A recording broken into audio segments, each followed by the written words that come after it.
Welcome to GGL news. జై భీం నినాదాలతో మారుమోగిన Gonegandla bus stand. మండల కేంద్రమైన గోనెగండ్లలో నేడు జై భీం నినాదాలతో మారుమోగింది.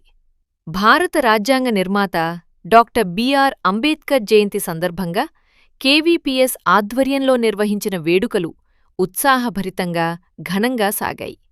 కుల, మత, రాజకీయ భేదాలకు అతీతంగా అన్ని వర్గాల ప్రజలు, వివిధ రాజకీయ పార్టీల నాయకులు, ప్రజా సంఘాల ప్రతినిధులు పెద్ద ఎత్తున పాల్గొని అంబేద్కర్కు నివాళులర్పించారు. ఈ సందర్భంగా బస్టాండ్ నుండి ప్రారంభమైన భారీ ఊరేగింపు ప్రత్యేక ఆకర్షణగా నిలిచింది. డప్పు వాయిద్యాలు, జై భీం నినాదాలతో ఊరేగింపు ముందుకు సాగుతూ పట్టణాన్ని కదిలించింది.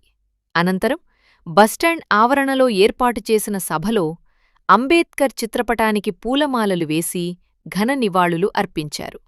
కార్యక్రమాన్ని ఉద్దేశించి కేవీపీఎస్ జిల్లా ఉపాధ్యక్షుడు కరుణాకర్, టీడీపీ నాయకులు బేతాలబడే సాహెబ్, మాజీ సర్పంచ్ రంగముని, జనసేన నాయకులు భాషా, సీనియర్ పాత్రికేయులు మునిస్వామి, అహ్మద్ హుస్సేన్ తదితరులు మాట్లాడుతూ అంబేద్కర్ రచించిన భారత రాజ్యాంగం వల్లే ప్రతి పౌరుడికి సమాన హక్కులు, స్వేచ్ఛలు లభిస్తున్నాయని తెలిపారు.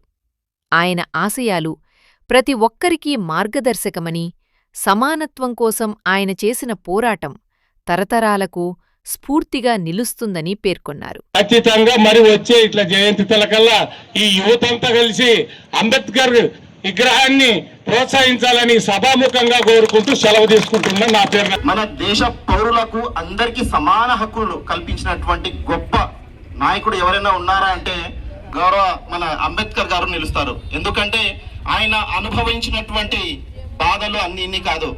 దాంట్లో ఆయన కేవలం ఒక కులానికో ఒక మతానికో అనుకూలంగా రాజ్యాంగం రచించలేదు. ఆయన ఇచ్చినటువంటి భారత రాజ్యాంగాన్ని మనము కాపాడుకోవాలని చెప్పి తెలియజేసుకుంటూ మనమంతా ఐకమత్యంతో ముందుకు వెళ్లాలని కోరుకుంటూ జై భీమ్. జై భీమ్.